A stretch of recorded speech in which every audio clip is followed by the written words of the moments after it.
Hello and welcome again to the Friday Wrap for October 20th.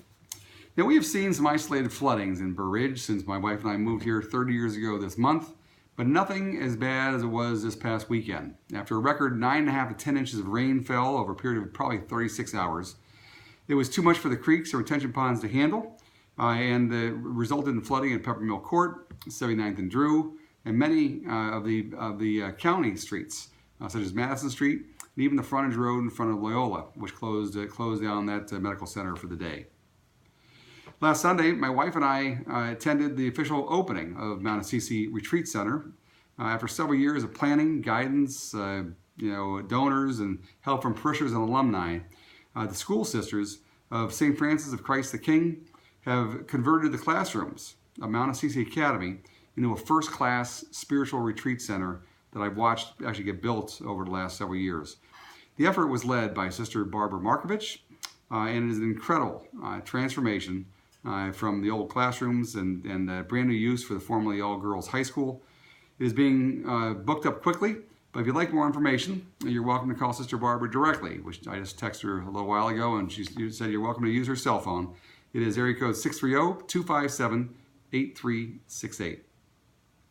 The first part of a special planning process was held this week, called the Strategic Goal Setting Workshop, attended by the mayor, the board of trustees, the village department heads, and also a couple residents. It was a great time for us to assess our progress on our goals, a set of goals from last time. And the second meeting will give the new board a chance to plan for those of our future. The discussion was led by consultant Tom Oberweis, and two residents, of course, as I mentioned, were also attended, and a written summary is being prepared and will be available at a later time. The Hampton Social is moving along. I enclosed a couple of pictures from last weekend, but I'm sure it doesn't look nearly as good as it does this week, because I understand the floors went in, and I'll try to get pictures for you next weekend. Very important, an underground fuel tank leak is suspected to have caused multiple fires and explosion and with injuries in Willowbrook this morning. Now, leaking into the sewer lines of Flag Creek along 63rd Street affected some homes in northern Burr Ridge. But at the time of this, as the water flowed east through Flag Creek, at the time of this writing, it is presumed that the sewer lines have been shut off. But if a gasoline smell is affecting your home or business, you are encouraged to run water in the sinks and tubs, as well as open the floor drains.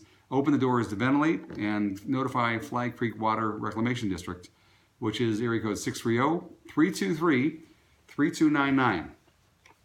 Now, my campaign kickoff is for Illinois State Representative for the 82nd District is actually this week. It's on Wednesday, October 5th from 5 to 7 p.m. Now, according to a recent survey, 85% of Illinoisans feel that Illinois is on the wrong path. And my goal, of course, is to reverse that, to get on the right path, both literally and figuratively, as a matter of fact. But if you would like more information about the event, please reply to this email, and one of us will get back to you to send you some additional information. Again, it's Wednesday, October 25th from 5 to 7 p.m. And 5 years ago this week, I celebrated the end of my 50 Capitals trip. This is actually the 5th anniversary as of October 17th officially. It was completed then, and it was finished, of course, at the Illinois State Capitol building, with final prayers being said right in front of Lincoln's tomb at Oakwood Cemetery. Need to reflect on that. Can't believe it's been 5 years. But in any case, thanks again for joining me for the Friday Wrap, and I hope you again join me again next week. In the meantime, make it a great week.